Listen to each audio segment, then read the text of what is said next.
குறிச்சுக்கோங்க. இதில் என்ன நீ சொல்லலாம், ஐ மீன் ஹீரோட அப்பா வந்து என்ன, நீ இதை சொல்ல வேணாம் எனக்கே தெரியும், இல்லை நான் அதுக்காக சொல்லலை, அந்த 2 நாளும் பையனை வீட்டுக்குள்ளேயே பூட்டி வச்சுக்கோ, அவனை வெளியில விடாது. அப்ப ஜெயசூர்யா அங்கே தான் இருப்பாரு. ஆமா, சாப்பிட்டுட்டு இருப்பாரு. அடுத்த மாதம் தான் கல்யாணம் ஃபிக்ஸ் பண்ணிக்கலாம், நீ எந்த டேட்டில் ஃப்ரீயாக இருக்கேன்னு சொல்ல, அந்த 2 டேட்டை நான் ஃபிக்ஸ் பண்ணிக்கிறேன் அப்படின்னு அவர் கால் பண்ணி சொல்லுவார். டைம் நேரம் எப்படி மாறுன்றது அந்த படம் அழகா சொல்லி. ஆமாம், ஒருத்தனை வீட்டுக்குள்ளே பூட்டி வைக்க சொன்னவங்க நீ சொல்கிற டேட்டில் நான் கல்யாணம் பண்ணிக்கிறேங்கிறது அவ்வளோ அழகாக அதை காட்டியிருப்பாங்க.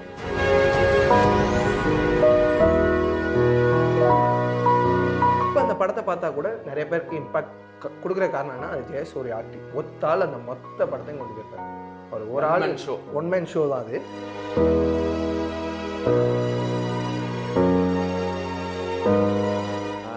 இன்வெஸ்ட்மெண்ட்லேயே பெரிய இன்வெஸ்ட்மெண்ட் வந்து நம்ம படுற அவமானம் தான், அதுதான் உன் வாழ்க்கையை மாற்றுன்ற மாதிரி. அதை டாக்டர் சித்திக் சார் மலையாளத்தில் சொல்லும்போது இன்னும் நல்லா இருக்கும்.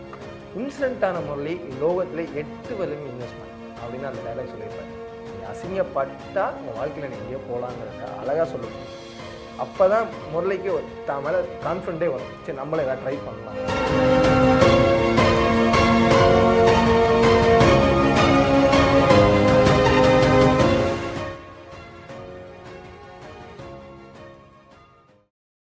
ஹாய், ஹலோ, வணக்கம். நான் உங்கள் ஈஸ்வரவராஜ்.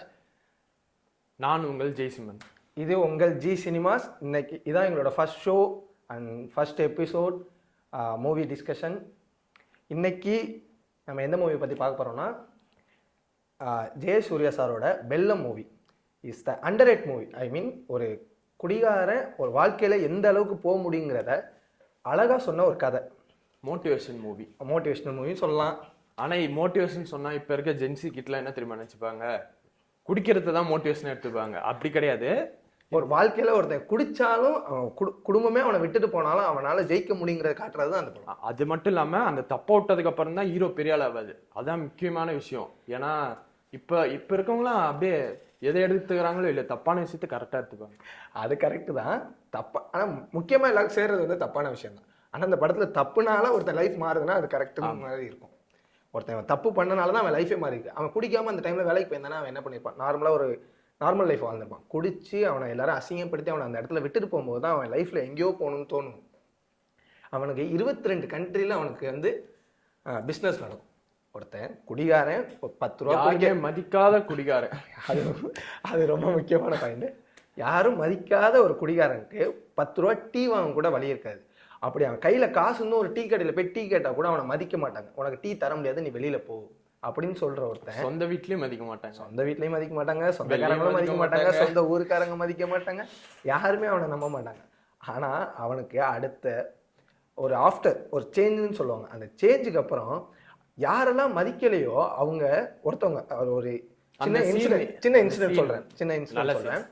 என்னன்னா ஒருத்தன் ஐ மீன் அவங்க ரிலேட்டிவ்ல ஒருத்தவங்க அவங்க பொண்ணு கல்யாணத்துக்கு வந்து இன்விடேஷன் வைக்கிறாங்க. அவங்க வீட்டில் பொண்ணோட கல்யாணம் 25th and 26th டேட்டு காலண்டரில் குறிச்சிக்கோ அப்படின்னு சொல்லும்போது அவங்க என்ன சொல்கிறாங்கன்னா, குறிச்சிக்கோன்னா இதில் என்ன நீ சொல்லணும், ஐ மீன் ஹீரோட அப்பா வந்து என்ன, நீ இதை சொல்ல வேணாம் எனக்கே தெரியும், இல்லை நான் அதுக்காக சொல்லலை, அந்த 2 நாளும் பையனை வீட்டுக்குள்ளேயே பூட்டி வச்சுக்கோ, அவனை வெளியில விடாது. அப்ப ஜெயசூர்யா அங்கே தான் இருப்பார். ஆமாம், சாப்பிட்டுட்டு இருப்பாரு. அவர் அந்த சாப்பிட்டுட்டு இருக்கும்போது அவரால் என்னடா நம்மள இறங்கவும் இறங்காது. அந்த டைம்ல அவருக்கு ஒரு க்ளோஸ் அப் ஷாட் ஒன்று இருக்கும்.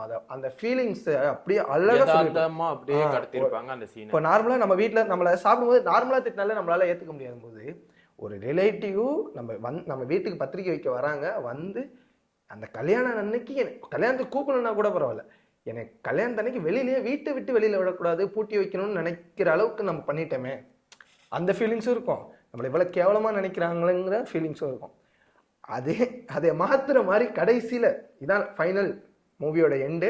இந்த சினிமான்னு போடலாம் அப்படின்ற மாதிரி ஒரு அது எப்படின்னா இந்த இவரோட இப்படி ஷார்ட் வச்சு திஸ் இஸ் சினிமா இதான்டா அப்படிங்கிற மாதிரி சொல்ல முடியும். அந்த மாதிரி ஷார்ட்டு. அது என்னன்னா அவர் சொன்னவர் அவர் 2வது பொண்ணு மேரேஜ். ஜெயசூர்யாவுக்கு அப்போ 22 கண்ட்ரியில் பிஸ்னஸ் நடக்குது. அவருக்கு கால் வருது, அவர் அங்கிளோ ஏதோ சம்திங் மாமான்னு நினைக்கிறேன், மாமான்னு கூட இதை சொல்லணுமா நீங்கள் அப்படின்னு சொல்கிற மாதிரி அவர் கால் பண்ணி இந்த மாதிரி பொண்ணுக்கு 50 பவுன் நகை போடுறேன்னு சொல்லிட்டேன், உன்னையே நம்பி தான் நான் சொல்லிட்டேன், இதில் என்ன இருக்குது, நம்ம பொண்ணு கல்யாணத்துக்கு நான் போடாமல் வேறு யார் போடுவா அப்படின்னாரு. அப்போ அடுத்த வாரத்தை அவர் கேட்பாரு, அடுத்த மாதம் தான் கல்யாணம் ஃபிக்ஸ் பண்ணிக்கோம், நீ எந்த டேட்டில் ஃப்ரீயாக இருக்கேன்னு சொல்லு, அந்த 2 டேட்டை நான் ஃபிக்ஸ் பண்ணிக்கிறேன் அப்படின்னு அவர் கால் பண்ணி சொல்லுவார். டைம் நேரம் எப்படி மாறுன்றது அந்த படம் அழகா சொல்லி. ஆமா, ஒருத்தனை வீட்டுக்குள்ள பூட்டி வைக்க சொன்னவன நீ சொல்ற டேட்ல நான் கல்யாணம் பண்ணிக்கிறேங்கிறது அவ்வளவு அழகா அதை காட்டியிருப்பாங்க. அது அங்கேதான் அந்த படம் ரொம்ப பீக் ஆனது. ஆனா என்ன பொறுத்த வரைக்கும் இந்த சினிமால வந்து ஒரு சினிமாவா காமிச்சிருப்பாங்க. ஒரு நம்ம இப்பெல்லாம் நார்மல் ஆடியன்ஸ்க்கு என்னன்னா சினிமானா என்ன, சும்மா வரோம் ஷோ பாக்குறோம் ஜாலியா போயிடுறோம் அப்படின்றது ஒரு சினிமா இல்ல. ஆனா இந்த படத்துல ஒரு டைலாக் வந்து அந்த மொத்தமா அந்த சீனியை மாத்திரும். அப்பதான் தோணுது அந்த மாதிரி 3 டைலாக் இருக்கும். லைஃபை வந்து அழகா அந்த 3 டைலாக்கை சொல்லி முடிச்சிருப்பாங்க. என்னன்னா இப்ப வந்து திருடனை கூட கல்யாணம் பண்ணிக்கோ அப்படின்னு. இது இந்த டைலாக் எல்லா இடத்துலயுமே நீ கேள்விப்படலாம். திருடனை கூட கல்யாணம் பண்ணிக்கோ, ஆனா குடிகாரனை கல்யாணம் பண்ணாத அப்படிங்கிற மாதிரி இருக்கும். ஒரு படத்துல ஒருத்தரை மாத்த முடியும், ஆனா அந்த படத்தை பார்த்து ஒருத்தர் மாறுங்கிறது இந்த மாதிரி ஒரு சில சீன்ஸு, இந்த மாதிரி அண்டர்ரேட் ஃபிலிம்ஸு அந்த மாதிரி. ஆனா ஜெயசூர்யாவோட ஆக்டிங் இந்த இடத்துல பீக்ல போயிருக்கும். இந்த படம் ஓடல, உண்மையிலே நினைச்ச அளவுக்கு இந்த படம் ஓடலைனாலும் இப்போ அந்த படத்தை பார்த்தா கூட நிறைய பேருக்கு இம்பாக்ட் கொடுக்குற காரணம் என்ன, அது ஜெயசூர்யா ஆக்டிங். ஒத்தால் அந்த மொத்த படத்தையும் கொண்டு போயிருப்பார். அவர் ஒரு ஆள் ஷோ, ஒன் மேன் ஷோ தான் அது சீரியஸா. ஏன்னா அவரு இல்ல எனக்கு என்னன்னா கரெக்ட், அவர் ஒரு ஆள் தான் எடுத்துட்டு போனாரு. பல ஹீரோஸ் வந்து நடிக்க தயங்குற ஒரு சீன், ஒரு ஃபிளிட் இருக்கும், அந்த சரக்கு இருக்கும், அந்த சரக்கு வந்து கீழே உடஞ்சி விழுந்துடும். இவர் போய் நிறைய பேர் தடுப்பாங்க, அதையும் மீறி போய் நாக்க வச்சு அதை நக்கி குடிப்பார்ல. அது வந்து பல பேர் நடிக்கவே தயங்குற ஒரு சீனை அந்த சினிமா கோசம் எடுத்துட்டு போனாரு. அதே மாதிரி இன்னொரு சீன் இருக்கும், ஊர்ல எல்லாரும் அவரை ஒதுக்கி வச்சிருவாங்க, யாரும் அவர்கிட்ட பேச மாட்டாங்க. அன்னைக்கு யாரோ ஒருத்தவங்களோட பக்கத்து ரிலேட்டிவ் வந்து ஃபங்க்ஷனு, அந்த ஃபங்க்ஷன் நடந்துட்டு இருக்கும்போது இவர் வீட்டிலேருந்து பின்னாடி வழியாக குதிச்சு இவரை பூட்டி வச்சுட்டாங்க. அப்படி இருந்து குதிச்சு வந்து பக்கத்தில் நிற்கும்போது ஒரு ஆள் மட்டும் தான் அவர்கிட்ட பேசுவார். அவர்கிட்ட போய் ஒரே கட்டிங் கூட கை நடுங்குது கட்டிங் கூட அப்படின்னு சொல்லி கேட்பேன். டேய் நீ வந்தேன்னு தெரிஞ்சாலே உன்னை அடிச்சே எல்லாரும் இது பண்ணிடுவானுங்க, நீ போயிடுமா டேய் கட்டிங் கூட அப்படின்னு சொல்லும்போது அவர் கை நடுங்கும். அந்த நேச்சுரலாக ஒருத்தன் அடிக்டாக இருக்க ஒரு ட்ரிங்கர், அந்த சரக்கடி ஆல்கஹாலிஸ்ட்டுக்கு எப்படிலாம் கை நடுங்குமோ அந்த அளவுக்கு அது எஃபெக்டாக அந்த ஆக்டிங் இருக்கும். ஸோ அந்த டைமில் சரி நீ வெயிட் பண்ணு, நீ வந்தேன்னு தெரிஞ்சா அவனை அடிச்சிருவானுன்னு சொல்லிட்டு இவர் வேமா என்ன பண்ணுவார், உள்ளே போயிட்டு சரக்கு ஒரு கட்டிங் மட்டும் அதை எதில் கொண்டாடுவார்னா தேங்காய் அந்த குடுவை இருக்கும் தெரியுமா, அதில் எடுத்துருவார். ஏன்னா கப்பல் எடுத்துகிட்டு போனால் நீ யாருக்கு எடுத்துகிட்டு போகிறேன்னு தெரிஞ்சிடும். இந்த கோலை எடுத்து போனால் நாய்க்கு ஏதோ நான் தண்ணி வைக்கிறேன் அப்படின்னு சொல்லிட்டு அவர் வர மாதிரி அந்த மாதிரி தான் அந்த சீன் இருக்கும். அந்த சீன்லேயே அந்த மாதிரி தான் காமிச்சிருவாங்க. அந்த மாதிரி ஈக்குவலாக தான் இருக்கும். அவர் வந்து நிற்கிற ஸ்டைல, அவர் கேட்குற விதம், ஒரு நாயால பேச முடியாது, ஒரு மனுஷனால பேச முடியும், அவ்வளோதான் அந்த சீனில் டிஃப்ரென்ஸ் இருக்கும்.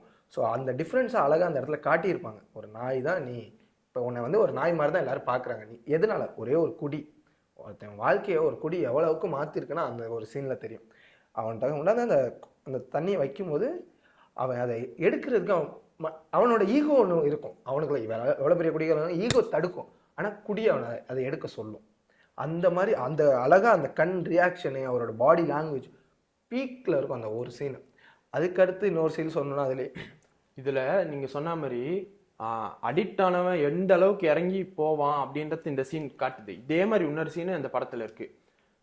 பொண்ணு வந்து ஃபர்ஸ்ட் ரேங்க் எடுத்துட்டு ஸ்கூலுக்கு கூப்பிடுறாங்க, அப்பா நீங்க தான் வரணும், எனக்கு முன்னாடி உட்காந்து நீங்க உட்காரணும் அப்படின்னு சொன்னோன்னே அப்பாவா சந்தோஷப்படுறாரு, நான் வரேன் அப்படின்னு சொல்றாரு. நல்ல வெள்ளை ஷர்ட் எல்லாம் போட்டுட்டு பயங்கரமா அப்படியே கிளம்புறாரு. போய் பொண்ணை விடுறாரு, ஸ்கூல்ல விட்டு நான் போயிட்டு வந்துடுறேன் அப்படின்னு சொல்லிட்டு போறாரு. போய் ஒயின் ஷாப்ல போய் சரக்கு வாங்கிட்டு அதை குடிச்சிட்டு பொண்ணு வந்து சாக்லேட் கேட்டதுன்னு சொல்லி சாக்லேட்லாம் வாங்கிட்டு போவாரு. போயிட்டு அங்கேயும் ஸ்கூல் ஃபங்க்ஷனுக்கு போக மாட்டாரு, குடிச்சிட்டு நரோட்லேயே படுத்துருவார். அவரோட அந்த படத்துல பெரிய ஹைலைட்டே அவரு குடிச்சாலே எங்கேயாவது படுத்துருவார், வேஷ்டி அவுந்துரும், ஆள் மட்டை எங்கனையாவது தான் கிடப்பாப்புல. இதை விட இன்னொரு சீன் உனக்கு சொல்லணும்னா, அவருக்கு அன்னைக்கு குடிக்க காசு இருக்காது, சரக்கும் வாங்க முடியாது. ஃப்ரெண்ட்ஸ் எல்லாத்தையும் கேட்கும்போது யார்ட்டையுமே காசு இல்லை, என்ன பண்ணுறது அப்படின்னு சொல்லிட்டு எல்லாம் உட்காந்துருப்பாங்க. அப்போ இன்னொரு ஃப்ரெண்டு சொல்லுவான், மச்சி நம்ம அவங்களோட ரிலேட்டிவ் இது கோயத்துலேருந்து வந்துட்டாரா, ஃபாரின் சரக்குலாம் வந்திருக்கு, வா போவோம் அவங்க வீட்டுக்கு அப்படின்னு சொல்லிட்டு அவங்க வீட்டுக்கு கூட்டிகிட்டு போகிறாங்க. அவங்க ஃபேமிலியில் அவங்க அந்த அவரோட அம்மா அவங்க ஒய்ஃபெல்லாம் அவர்கிட்ட வந்து நல்லா பேசுகிறாங்க. என்ன வரமாட்டுற, வீட்டு பக்கமே வரமாட்டுற, என்ன எங்களால் மறந்துட்டியா, ஐயோ நான் அப்படிலாம் இல்லை, நான் வேலை அப்படி இப்படின்னு இவர் வந்து ஒரு சின்ன இதை போட்டுட்டு இங்கே இருக்காருன்னு கேட்கும்போது அவங்க மேலே இருக்காங்க, மேலே போய் பாருங்கன்னு சொல்லும்போது மேலே வருவார். அவரோட ரிலேட்டிவ் இருப்பாங்க, ரிலேட்டிவோட ஃப்ரெண்ட்ஸும் இருப்பாங்க. இவர் வந்துட்டு எப்படி இருக்கேன் நல்லா இருக்கேன்னு கேட்டிருக்கும் போது அவங்க ஃப்ரெண்ட்ஸ் யாருன்னு கேட்கும்போது இவர் வந்து இன்ட்ரோ பண்ணுவார். ஜெயசூர்யாவை யாருன்னு கேட்கும்போது இன்ட்ரோ பண்ணும்போது என்ன சொல்லுவாங்கன்னா, நம்மள தான் டைல்ஸ் வேலை பார்க்குறாப்புல, கொஞ்சம் தண்ணி வண்டின்னு சொல்லும் போதே தலைவன் அங்கே அவங்க ஃப்ரெண்ட்ஸுக்கு ஊற்றி இந்த சரக்கை டக்குன்னு இப்படி இப்படி ஒரு ஆக்ஷன் ஒரு நாள் அந்த சரியான பீக்கே அதுதான். குடிக்கிறத டேரெக்டாக ஒரு ஆளை கேட்க முடியல, ஏன்னா சுற்றி ஃப்ரெண்ட்ஸ் இருக்காங்க. ஆனால் குடிக்கிறத கேட்டாவனு எனக்கு குடி முக்கியம். அப்போ டக்குன்னு என்ன பண்ணுவார், இப்படி இப்படின்னு பண்ணிட்டு ஆனால் பக்கத்தில் இந்த கிளாஸ் எடுத்து இப்படி குடிக்க போகும்போது அவங்க ஃப்ரெண்டு யார் கிளாஸ் எடுக்கிறேன்னு சொல்லி விட்டு அறைவார். சரியான அசிங்கமாயிடும் அந்த இடத்துல. ஒரு சரக்குக்காக நம்மளை அடிச்சிட்டானுங்க, அதுவும் நம்ம சொந்தக்காரங்க வீட்டில் நம்ம வந்து சரக்குக்காக நம்மளை அடிச்சிட்டாங்கன்னு சொல்லி அரைஞ்சதுக்கப்புறம் அந்த டைம்லேயும் அவரோட ரியாக்ஷன் பார்த்தீங்கன்னா பீக் போயிருக்கும். பயங்கரமா நடிச்சிருப்பாரு. அந்த நடிப்புக்கு அப்படியே அந்த அந்த ஒரு தடுமாற்றத்திலேயே திருப்பி அந்த வீட்டை விட்டு வெளியில போவார். அவரால் அதை ஏற்றுக்கவே முடியாது. வெளியில வந்த உடனே அடுத்த சீன் தான் அந்த கல்யாண சீன்ல வந்து இவர் திருடிட்டாங்கன்னு சொல்லி ஒரு பேச்சு நடக்கும். நீ கூட அதை பத்தி சொல்லிட்டு இருந்த நம்ம அவங்க அம்மா சொல்லுவாங்க, அதாவது என்னன்னா என் பையன் திருடுவான் தான், அது எங்க வீட்டுல மட்டும் திருடுவான், வெளில திருட மாட்டான் அப்படின்னு சொல்லுவாங்க. அந்த அந்த டைலாக் ஏன் ஃபர்ஸ்ட் சொல்லுவாங்கன்னா அவங்க அம்மா, அதுக்கு முன்னாடி ஒரு நாள் சரக்கு காசு இருக்காத போது என்ன பண்ணுவாரு, ஒரு வீட்டில் பொண்ணோட திங்ஸ் எடுத்துட்டு போயிட்டு வித்துட்டு குடிச்சாங்க. அதை வந்து உங்க ஒய்ஃப் பார்த்துருவாங்க. பார்த்த உடனே சட்னி அரைச்சிட்டு இருப்பாங்க அம்மிக்கல், அப்படியே எடுத்துட்டு போய் அம்மிக்கல்ல அந்த சட்னி எடுத்துட்டு போய் மூஞ்சி சொல்லி அப்படியே ரியல் சீன். அது அந்த இடத்துல ஒரு இடத்துல கூட மாறாது, அப்படியே ரியல் சீன் அடிச்சு அவர் கண்ணில் போயிடும். அப்படியே தரையில விழுந்து அப்படி போய் அப்படியே தண்ணி எடுத்து அடிப்பாரு. அது எல்லாமே ஒரே சீன், அழகா காட்டியிருப்பாங்க. ஒரு ஒய்ஃபு நம்ம புருஷன் அவங்க இது வரைக்கும் அந்த ஹஸ்பண்ட் வந்து ஜெயசூர்யா சம்பாரிச்சிருக்கவே மாட்டார். சம்பாரிச்சு வீட்டுக்குன்னு ஒன்றும் பெருசாலாம் முடியும். தான் உழைப்புல தைய மிஷின் ஓட்டி சம்பாரிச்சு வச்ச காசு தான் அந்த பொண்ணுக்கு எல்லாமே பண்ணியிருப்பாங்க. அதை எடுத்துட்டு போய் இவன் குடிக்கிறான் அப்படிங்கிற ஒரு இதுவும் இருக்கும். விட்டுட்டும் போக முடியாத ஒரு சுச்சுவேஷன்ல ஒரு ஒய்ஃபோட லைஃப் எந்த அளவுக்கு மோசமா இருக்குங்கிறத இந்த ஒரு சீன்ல உங்களுக்கு பார்க்க முடியும்.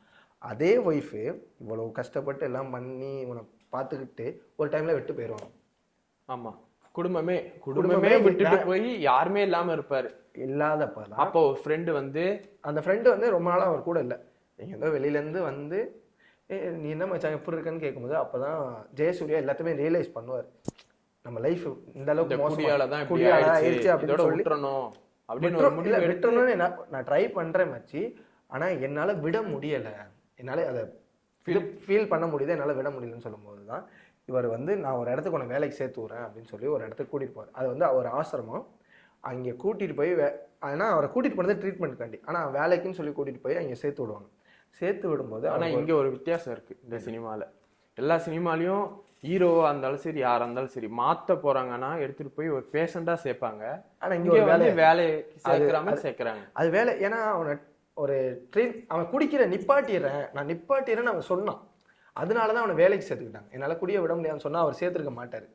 அவனை ஆசிரியத்தில் சேர்த்துக்க முடியாதுன்னு சொல்லியிருப்பார். இந்த மாதிரி ஆளுகளாம் நாங்கள் சேர்த்துக்க மாட்டோம். ஆனால் இவன் குடியை நான் விடுறேன், எனக்கு ஒரு சான்ஸ் கொடுங்கன்னு சொல்லி கேட்டிருப்பான். அதனால தான் அவர் சேர்த்துருப்பான். அந்த டாக்டருக்கு இவன் மேலே நம்பிக்கை வருது அந்த ஒரு இடத்துனால தான். சரி ஓகே ஒரு வாட்டி சான்ஸ் கொடுப்போன்னு சொல்லி இவர்கிட்ட காசுலாம் கொடுத்து நீ கடைக்கெலாம் போயிட்டு வான்னு சொல்லும்போது தலைவன் அந்த காசை வாங்கிட்டு நேராக ஒயின் ஷாப் தான் போவான். அங்கே தான் தலைவன் போய் திருப்பி குடிச்சிட்டான். திருப்பி அந்த டாக்டர் வந்து ஒரு ஆளை அனுப்பிச்சிருப்பாரு, நீங்கள் பாருங்கள் அவரை போய் பாருங்க அப்படின்னு சொல்லி பின்னாடி அனுப்பிச்சிட்டு குடிக்கிறதெல்லாம் பார்த்து திருப்பி வந்து போட்டு விடுவார். அந்த டாக்டருக்கு தெரிஞ்சிருச்சு இந்த விஷயம். தெரிஞ்சதுக்கப்புறம் அந்த டாக்டரு அவங்ககிட்ட சொல்கிறாரு, நீலாம் லாய்க்கு இல்லை, யாருக்கும் பிரயோஜனம் இல்லாத ஒரு ஆள், நீ யூஸ்லெஸ் யாருக்கும் பிரயோஜனம் இல்லாத அப்படி சொல்லும்போது அவன் கண்ணு கலங்கும்.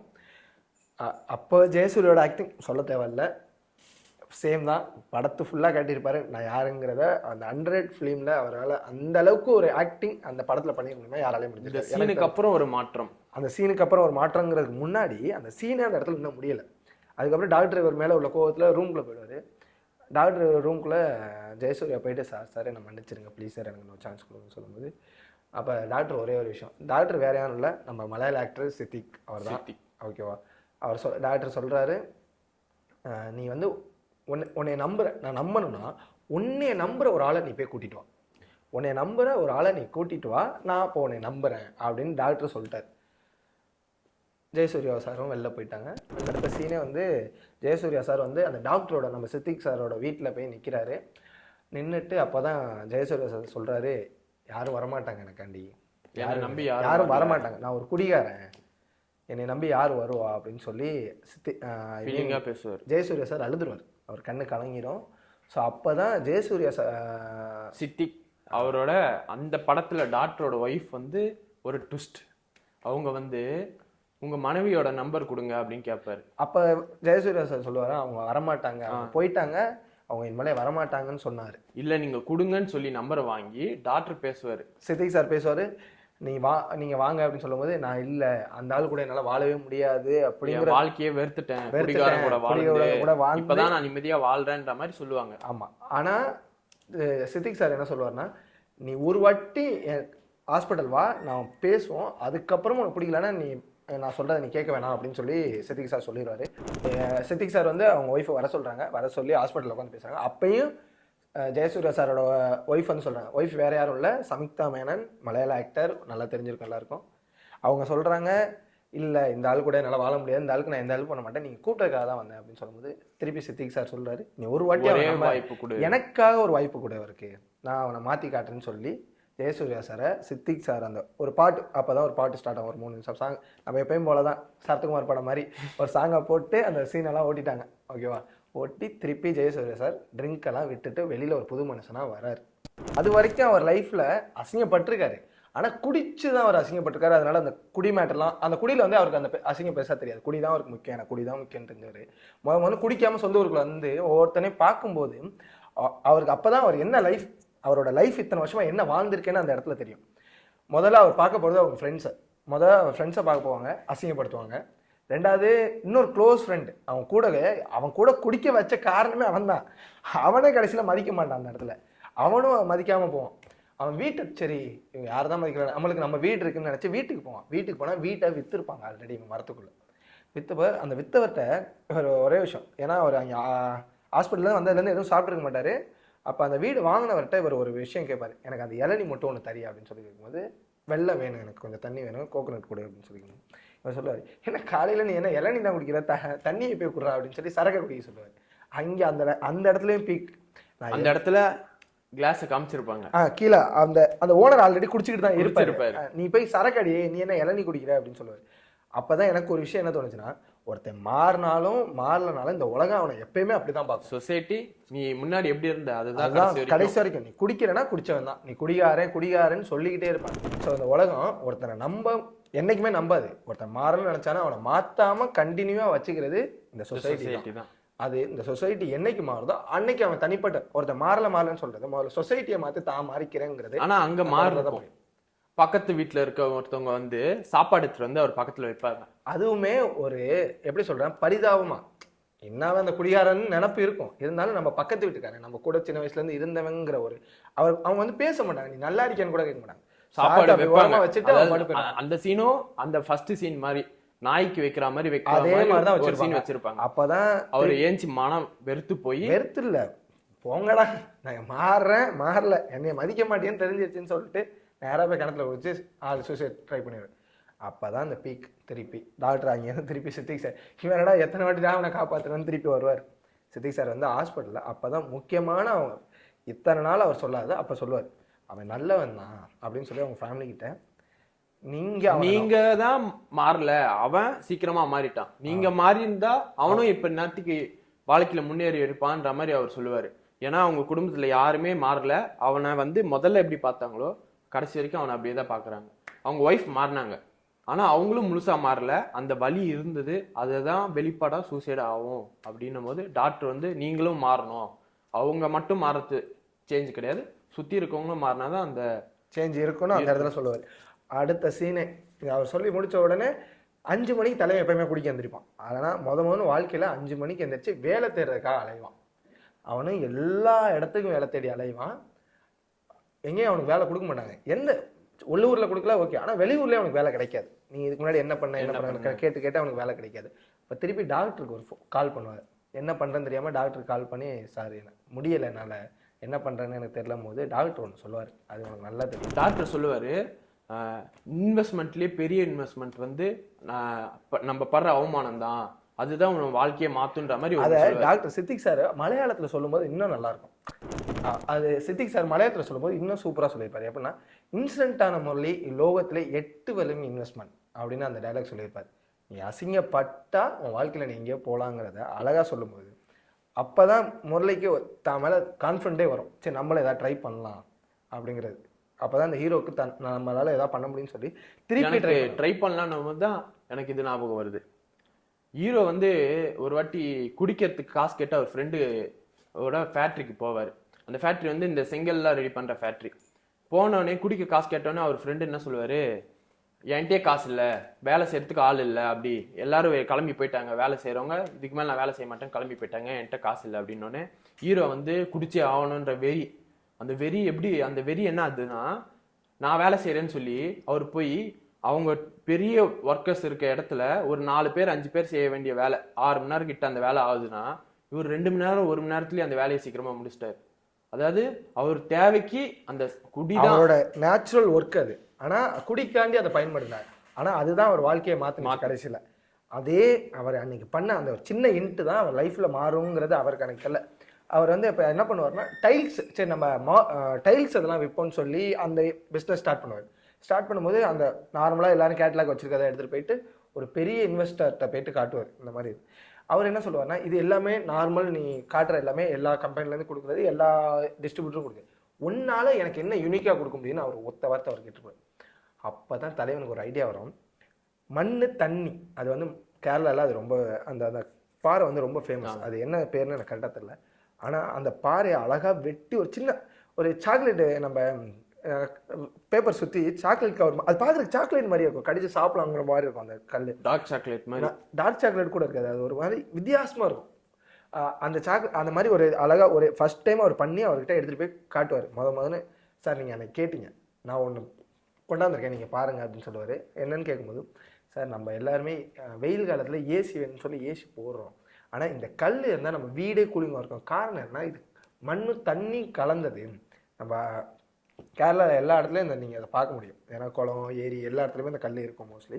அந்த கல்லை அழகாக டைல்ஸ் மாதிரி ரெடி பண்ணி அதை அழகாக அந்த மோல்ட்லாம் பண்ணி அழகாக கொண்டாந்துருப்பார். கொண்டாந்து அந்த அதுதான் அவரோட ஃபஸ்ட்டு இன்வெஸ்ட்மெண்ட். நான் சொன்னார்ல, நீ அசிங்கப்பட்ட இடத்துல நீ வாங்க, முதல்ல அந்த பிஸ்னஸை ஸ்டார்ட் பண்ணுவார். ஸ்டார்ட் பண்ணி 22 கண்ட்ரியில் டைல்ஸை பிராண்ட் பண்ணி பெரிய பெரிய சிஓ, பெரிய இன்டர்நேஷ்னல் மார்க்கெட்டே உருவாக்கியிருப்பார் அந்த ஒரு சீன். ஆனால் இந்த சீனை ரிவீல் பண்ணுறது கூட நம்ம சித்திக் சார் தான். அவனுக்கு 22 கண்ட்ரியில் வந்து அவனுக்கு பிஸ்னஸ் இருக்குன்னு சொல்கிறது வந்து நம்ம சித்திக் சார் தான். அப்போ தான் நம்ம ஜெயசூர்யா சார் என்ன பண்ணுவார்னா, அவர் அந்த படத்தில் எப்படி அவர் ஒரு குடிகாரனோ அதே மாதிரி ஒரு குடிகாரனை கூட்டிகிட்டு வந்து நம்ம டாக்டர்கிட்ட சேர்த்துடுவார். அப்போ ஒரு ஃபன்னி மூமெண்ட்டாக இருக்கும். அப்போ ஜெயசூர்யா சார், சார் நீங்கள் பார்த்துக்கங்க நான் அப்படி கிளம்புறேன்னு சொல்லும்போது, அப்போ தான் சித்திக் சார் சொல்லுவார், இதே மாதிரி கொஞ்ச நாளைக்கு முன்னாடி வந்தவன் தான் முரளி. ஆனால் இப்போ அவனுக்கு 22 கண்ட்ரியில் பிஸ்னஸ் பண்ணுறான், அவன் நினச்சா இப்போ என்ன வேணாலும் பண்ண முடியும். ஸோ அப்படி தான் அந்த படமே கடைசியில் முடியும். அப்போயே அந்த டாக்டர் அவரை அந்த சித்திக் சார் தான் அவனை பற்றி பெருமையாக சொல்லுவார்.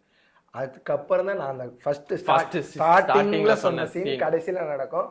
வேற ஒன்றும் இல்லை, ஒருத்தனை வீட்டுக்குள்ளே பூட்டி வைன்னு சொன்னவன அதே ஃபேமிலி உனக்கு நீ கொடுக்குற டேட்டில் நான் கல்யாணம் பண்ணிக்கிறேன்னு சொன்ன, அதுக்கும் நம்ம ஹீரோ தான் 50 பவுன் போடணும், 50 பவுன் கொடுக்க போகிறது நம்ம ஹீரோ தான். So this is the cinema of life. இதுதான் எங்களுக்கு பிடிச்சது. எல்லாருக்குமே சினிமா என்ன கருத்து உங்களுக்கு இந்த படத்தை பார்த்த?